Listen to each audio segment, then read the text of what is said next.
और ये दुनिया बहुत क्रूर है। ये असफल लोगों के साथ अच्छा व्यवहार नहीं करती है।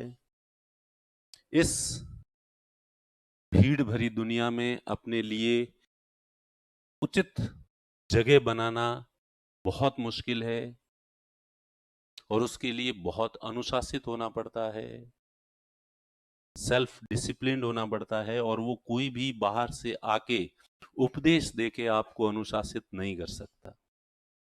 उसका ध्यान, खुद का ध्यान आपको खुद को ही रखना होगा।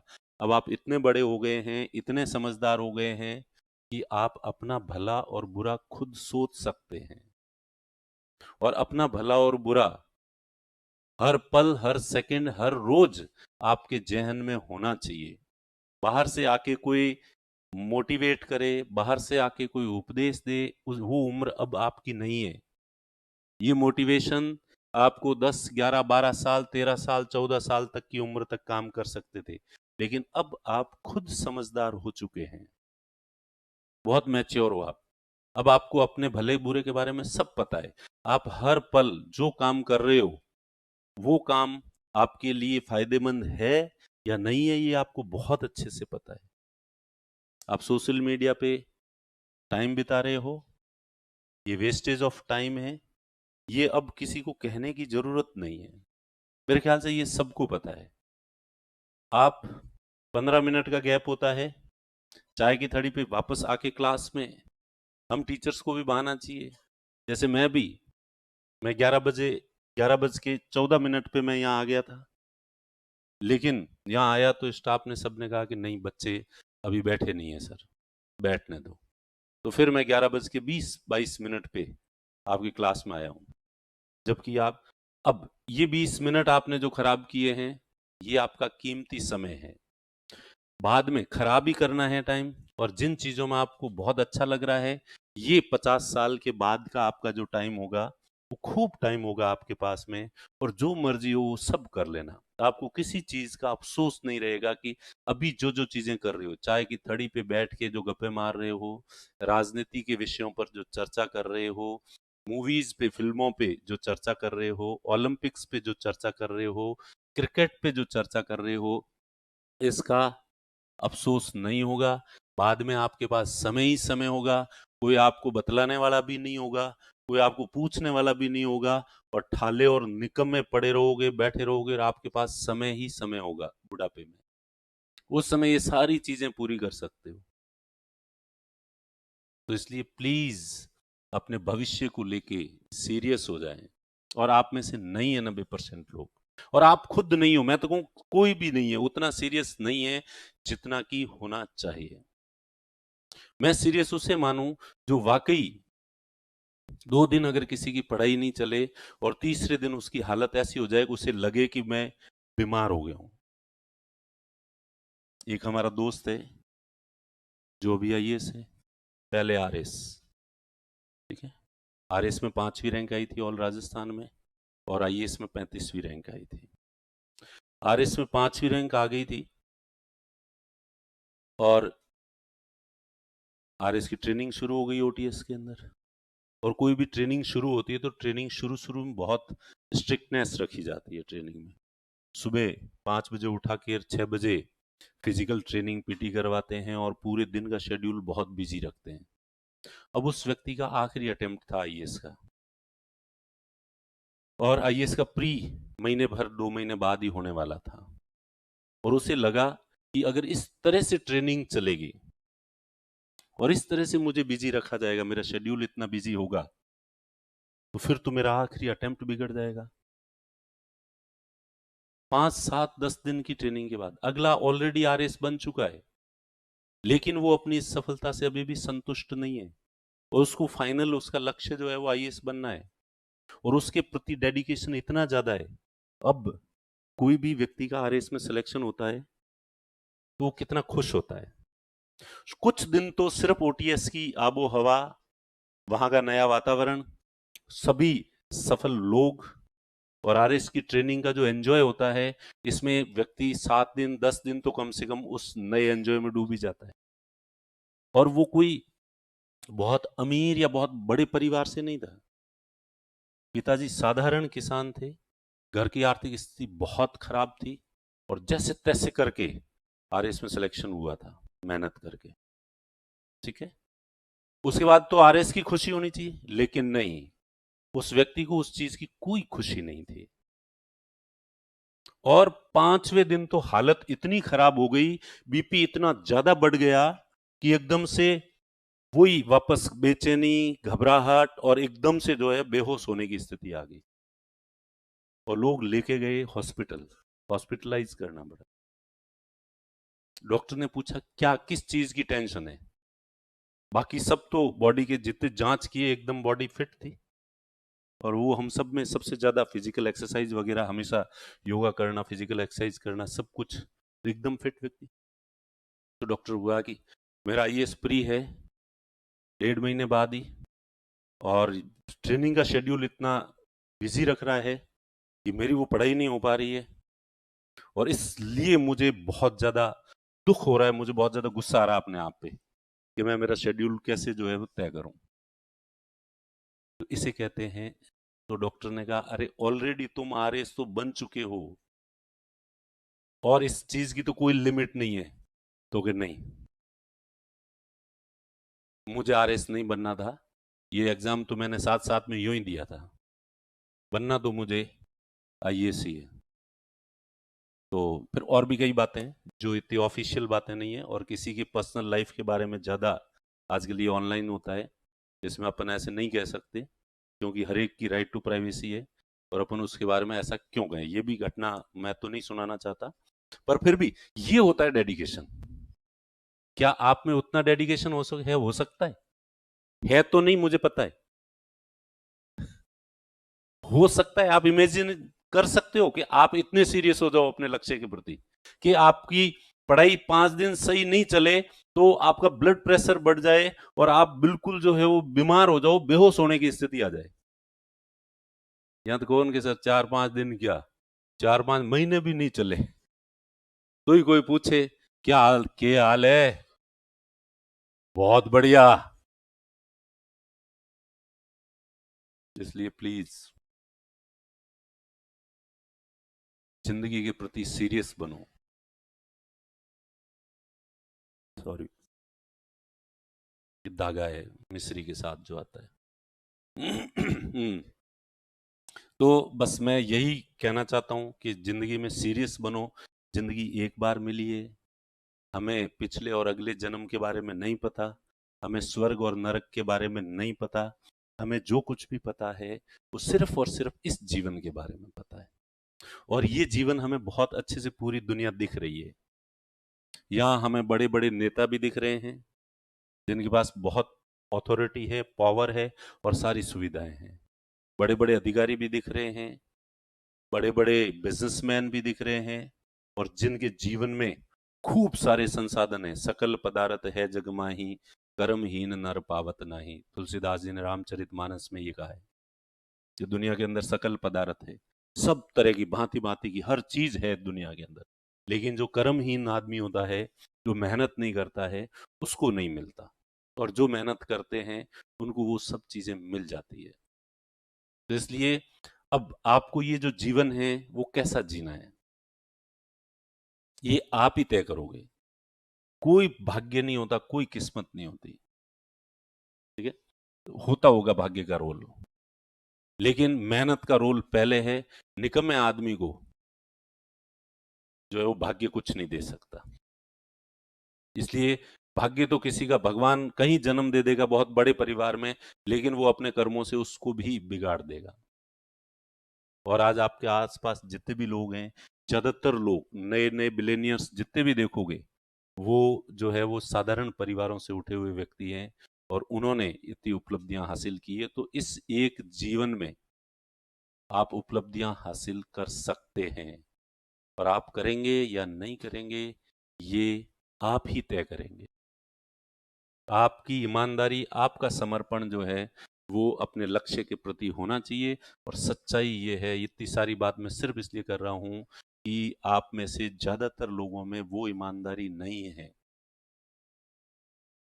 आपको बार बार ये कहना पड़ता है, याद दिलाना पड़ता है। आप लकी हो कि आपको इतने सारे लोग इतनी बात ये समझा रहे हैं।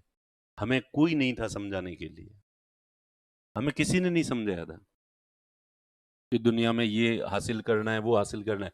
उल्टा हमारे जमाने में तो इतने अवसर भी नहीं थे, इतनी वैकेंसी भी नहीं आती थी। आरएस की वैकेंसी 200-250 आती थी, आईएएस की वैकेंसी भी 200-250 आती थी। अब हजार हजार की तो वैकेंसी आ रही है। दूसरे सेक्टर्स में भी इतनी सारी जॉब अपॉर्चुनिटीज है। पहले प्राइवेट नौकरी के नाम पे कुछ था ही नहीं हमारे टाइम में। ठीक है, जो कुछ ही था सिर्फ सरकारी ऑप्शन था, और उतनी बुनियादी सुविधाएं भी हमें हासिल नहीं थी जितनी सुविधाएं आपको आज हासिल हो रही है। क्योंकि पहले देश की आर्थिक स्थिति इतनी अच्छी नहीं थी, आम आदमी की आय इतनी होती नहीं थी, तो उसको उतनी सुविधाएं जो है वो मिल सके। ठीक है, और इसलिए हमारे जनरेशन में तो जैसे तैसे करके किसी भी प्रकार की एक सरकारी नौकरी हासिल कर ली जाए तो वो बहुत बड़ी बात है। हालांकि आज भी यही है, आज भी युवाओं के अंदर देखते हैं तो कि जैसे तैसे करके सरकारी नौकरी हासिल कर दी जाए, उसमें तो खैर कुछ ज्यादा बड़ा अंतर जो है वो नहीं आया है। लेकिन हमारे जमाने में भी ये बहुत, इससे थोड़ी सी बड़ी चीज मानी जाती है। आज तो फिर भी इतनी जॉब अपॉर्चुनिटीज है, इतने सारे काम हैं कि मेरे पास में भी कई लोग ऐसे रखे हुए हैं जिनका खूब मन रखते हैं, लेकिन फिर भी वो छोड़ के चले जाते हैं। अरे चटा, तेरे जैसे कई दूसरे मिलेंगे, दूसरी जगह जाके काम कर देंगे। पहले इतनी प्राइवेट सेक्टर में भी जॉब अपॉर्चुनिटीज नहीं थी, और इसलिए हमें तो उल्टा डिमोरलाइज किया जाता था। ये आरएसआईएस के सपने नहीं देखने, अपने तो कोई जस्ट तैसे करके छोटी मोटी नौकरी पकड़ लो। कम से कम मेरे आईएएस या आरएस की तैयारी करने के पक्ष में तो कोई नहीं था।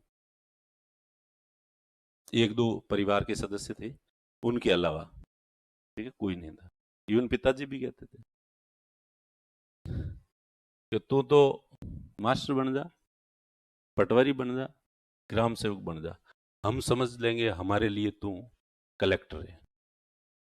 तो तेरे लक्षण देख के लगता नहीं, क्योंकि मेरा एकेडमिक्स बहुत पुअर था, मेरे 50% ही बनते थे, और उस जमाने में दूसरे लोगों के 80-80% बनते थे। तो 80% वाले तो जो मास्टर की और ये तैयारी करते थे, पटवारी की, ग्राम सेवक की, और 50% वाला कह रहा है मैं आईएएस बनूंगा। तो अजीब ही लगता था, सबको ही अजीब लगता था। ठीक है, तो प्लीज मैं तो यही समझाने आया हूं आप लोगों को कि आप लोग जो है वो थोड़े से सीरियस हों, जिंदगी के प्रति सीरियस हों। एक बार जिंदगी मिली है और इसको बहुत अच्छे से जीना है, और मैं अब संतुष्ट हूं। अब मेरे एम्बिशंस है नहीं ज्यादा। मुझे लग रहा है कि हाँ, अब सब ठीक है, ठीक है, संतुष्ट हो जाना चाहिए, अब नहीं होने चाहिए। पहले मुझे लगता था कि संतोषी सदा दुखी। मैंने कहावतों का मतलब चेंज कर रखे थे।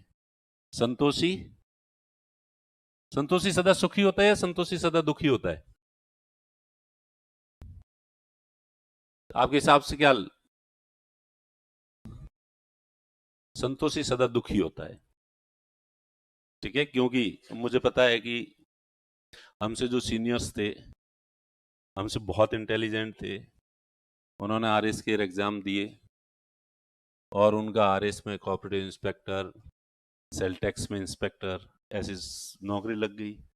और हम जैसे परिवेश से आते थे, तो उनको आज भी हमारे गांव में उनको आरएस ही कहते हैं। हमारे गांव के लोगों को, हमारे क्षेत्र के लोगों को इतना नहीं पता था कि आरएस प्रॉपर जो एसडीएम में होता है, आरएस वो होता है, उससे बाद में आरपीएस होता है, आरटीएस होता है, और बहुत सारी सर्विसेज होती है। और कोऑपरेटिव इंस्पेक्टर होता है, वो आरएएस नहीं होता है, उसको कभी एसडीएम नहीं लगाया जाता है। ये हमारे क्षेत्र के लोगों को नहीं पता था। इसलिए जब एक्साइज कोऑपरेटिव इंस्पेक्टर में, सेल टैक्स इंस्पेक्टर में जिनका सिलेक्शन हो गया, तो उनको बधाई संदेश देने की भी हमारे मारवाड़ में जो है एक रिवाज है। जो मारवाड़ से यहाँ बैठे हैं और इनका जब भी कोऑपरेटिव इंस्पेक्टर में भी सिलेक्शन होगा, तो अखबारों के अंदर इनके मिलने वाले, इनके रिश्तेदार, इनके दोस्त हार्दिक बधाई, शुभकामनाएं देंगे आरएएस बनने पे। ऐसे नहीं लिखेंगे कोऑपरेटिव इंस्पेक्टर बनने पे, आरएएस बनने पे। और इसलिए गांव में भी उनको लोग आरएएस ही, क्योंकि एग्जाम का नाम तो, और वो क्लियर किया है तो ऑब्वियस सी बात है, तो वही कहते हैं। और वो इससे इतने संतुष्ट हो गए वो जो सीनियर्स थे, क्योंकि उस समय आईएएस के बारे में सोचने का रिवाज ही नहीं था, हिम्मत ही नहीं करता था कोई व्यक्ति इतनी बड़ी हिम्मत की। तो मैं बताऊं कि मैं जोधपुर न्यू कैंपस में पढ़ता था, जो जोधपुर जयनारायण व्यास विश्वविद्यालय की न्यू कैंपस साइंस फैकल्टी थी, और आर्ट्स कॉमर्स की तुलना में साइंस वाले थोड़े अपने आप को इंटेलिजेंट मानते हैं, तो मैं वहां रहता था। और वहां रह के मैंने किसी ऐसे व्यक्ति को नहीं देखा था जिसने आईएएस का प्री दिया हो, यानी कि हॉस्टल में से किसी ने दिया ही नहीं था उस समय तक, और दिया भी होगा किसी ने तो ऐसी गुमनामी में दिया होगा कि उसको कोई जानता ही नहीं होगा। इसलिए खुद ने प्री दिया और कांच में खुद की शक्ल देखी और कहा कि ऐसे लोग होते हैं जो आईएएस का प्री देते हैं। ऐसी जो है वो स्थिति वहां पे थी। तो उस जमाने में इतना जो है वो नहीं था प्रचलन, ये एग्जाम देने का प्रचलन जो है वो नहीं था। फिर भी हमारे जैसे लोगों ने हिम्मत की और ऐसा सोचा और खुद को मोटिवेट किया, और साथ वाले जितने भी थे वो लोग हंसते थे कि ये बनेगा। अब चूंकि हमारे जो दोस्त जिसको मैंने बताया कि जो बाद में आईएएस में 35वीं रैंक आई और अभी उड़ीसा में कलेक्टर है, और जो घटना बताई मैंने आरएएस में भी 5वीं रैंक थी, तो हम लोग स्कूल से ही साथ थे, तो अगले की तो स्कूल में ही ऑल राजस्थान में मेरिट थी, 5वीं रैंक थी। इसलिए उसने तो शुरू से ही ध्येय बना लिया था कि मैं आईएएस बनूंगा। ठीक है, अब वो तो उसको हक है, जो मेरिटोरियस हो उसको तो हक होता है कि वो आईएएस बनेगा। हमसे पूछते थे कोई तुम क्या करोगे, हम भी कहते थे आईएएस बनेंगे। तो फिर मारवाड़ में एक कहावत और है जो मेरे लिए यूज करते थे लोग, कि बकरी तो आले जगो आली जाले, लारे आ मींगणी आले। ठीक है, तो सुनी हुई कहावत, समझ में तो आ गई, नहीं भी सुनी तो ही। तो ऐसे ऐसे कटाक्ष झेलने पड़ते थे, क्या करें, सही भी कह रहे थे कि भाई ये तो मेरिटोरियस है, ये तो आईएएस की तैयारी करेगा ही करेगा, तू अपने तो अते पत्ते ही नहीं है, तू भी पीछे पीछे आईएएस की तैयारी करेंगे। तो लेकिन उसके बाद जीवन में जो है हमेशा कोशिश ये की, स्थितियां बहुत विकराल थी, खूब संघर्ष भी किया। ठीक है, सेल्फ डिसिप्लिन रखने की पूरी कोशिश की, जितनी क्षमता थी उस हिसाब से हमेशा, और टारगेट हमेशा यही रहता था कि पढ़ाई करनी है किसी भी। और उस समय डिस्टरबेंस के इतने कारण भी नहीं थे उस जमाने में कि कोई व्यक्ति जो है वो डिस्टर्ब हो सके, मोबाइल वगैरह कुछ थे ही नहीं। दूसरा होता है कि पैसे थे ही नहीं, आदमी जो है कि चाय की थड़ी पे बैठ के रोज गप्पे मारे, तो हम में से भी कुछ लोगों के पास ही इतने पैसे होते थे कि वो चाय की थड़ी पे जाके 2-3 चाय पी सकते, वरना 80% स्टूडेंट के पास उस समय इतने भी रुपए नहीं होते थे कि वो चाय का बाहर का इतना खर्चा वहन कर सके। इसलिए हमने तो आदत ही डाल दी, हम चाय पीते ही नहीं है, चाय हमें अच्छी लगती नहीं है। ठीक है, और वो तब से आदत पड़ी हुई है, अच्छी लगाई ही नहीं कभी चाय को, और आज भी चाय अच्छी नहीं लगती। ठीक है, तो क्या कह रहा था मैं, तो हम लोगों ने जो है वो खूब उस समय जो है उस समय डिस्टर्ब होने के लिए हमारे पास विकल्प भी नहीं थे, ऑप्शन भी नहीं थे। पर फिर भी खैर जिनको होना होता था वो अपने अपने तरीकों से डिस्टर्ब होते ही थे। और जो भी मुझे मेरे जो फ्रेंड सर्किल है उसमें अगर मैं देखूं तो जितने भी ईमानदार थे, सेल्फ डिसिप्लिन थे, वो सारे लोग आज सफल हैं। और उनमें से अगर कुछ लोग सफल नहीं हुए हैं तो परिस्थितियों को दोष नहीं दिया जा सकता, भाग्य को दोष नहीं दिया जा सकता। अगर उनके जीवन को निकट से अच्छे से स्टडी की जाए तो क्लियरली दिखता है कि उसकी फेलियर में उसका खुद का योगदान सबसे ज्यादा है। इसलिए कोई व्यक्ति सफल है या नहीं है, इसमें असफल लोगों में जो है उस व्यक्ति का खुद का योगदान होता है, परिस्थितियों का योगदान नहीं होता। परिस्थितियां व्यक्ति को सफल जरूर बना सकती है लेकिन किसी व्यक्ति को असफल नहीं बनाती। एक्स्ट्रा फेवर कर सकती है। किसी व्यक्ति की परिस्थितियां बहुत अनुकूल होती जाए और वो जो है वो ज्यादा सफल हो जाए, ये हो सकता है। लेकिन परिस्थितियों की वजह से कोई व्यक्ति असफल नहीं हो सकता। हाँ, एक दो बार सबके आते हैं, दिक्कतें आती है, लेकिन उन परिस्थितियों को, उन दिक्कतों को कौन कितना सीरियस लेता है, ये भी डिपेंड करता है। ठीक है, घर में मम्मी या पिताजी की तबीयत खराब हो गई, घर में आर्थिक नुकसान हो गया बहुत ज्यादा, कर्जा बहुत बढ़ गया, घर वाले बहुत दिक्कत में हैं, ये बहुत बड़ी दिक्कत समस्या है। अब ये आप पे डिपेंड करता है। और दिखावा ज्यादा करने का इंडिया में वो है भी।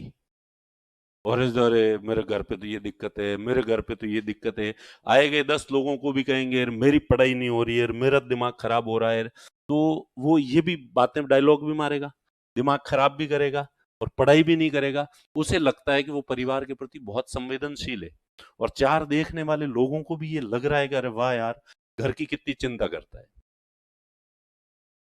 लेकिन रियलिटी क्या है? रियलिटी ये है कि घर की आर्थिक स्थिति खराब है, घर कर्जे में फंसा हुआ है, व्यवस्था हो नहीं पा रही है, कुछ नहीं हो पा रही है, तो मुझे टाइम बर्बाद नहीं करना चाहिए, मुझे और ज्यादा अनुशासित होना है, मुझे और ज्यादा अच्छे से पढ़ाई करनी है, और अच्छे से पढ़ाई करके किसी भी हालत में मुझे सेलेक्ट होना है, और एक बार मैं अफसर बन गया तो उससे ये सारी समस्याएं समाधान हो जाएगी।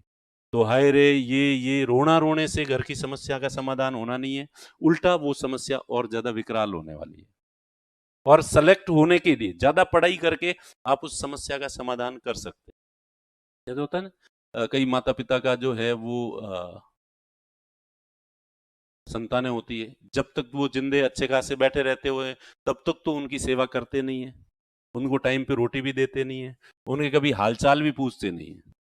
और जब वो मरणासन की स्थिति में आ जाते हैं, उनको हॉस्पिटल ले जाते हैं, तब और डॉक्टर कह देता है कि अब इनको अब इलाज की जरूरत नहीं है, हमें थोड़ा दिन रहा मेहमान है, घरे ले गो, सेवा करो। उस समय फिर जोश में आए, डॉक्टर साहब भले कितने ही रुपए लग जाए, इनका जो है वो इलाज होना चाहिए, आप तो इलाज करो। अब डॉक्टर अड़ोस पड़ोस, और लास्ट में कई लोग सिर्फ इसलिए इलाज करवाते हैं ताकि समाज के लोग क्या कहेंगे। अब जब डॉक्टर कह रहा है कि अब इलाज की जरूरत नहीं है, सेवा करो, घर ले जाओ, तब ओवर एक्टिंग ज्यादा करेंगे। घर के प्रति, माता पिता के प्रति अपने आप को संवेदनशील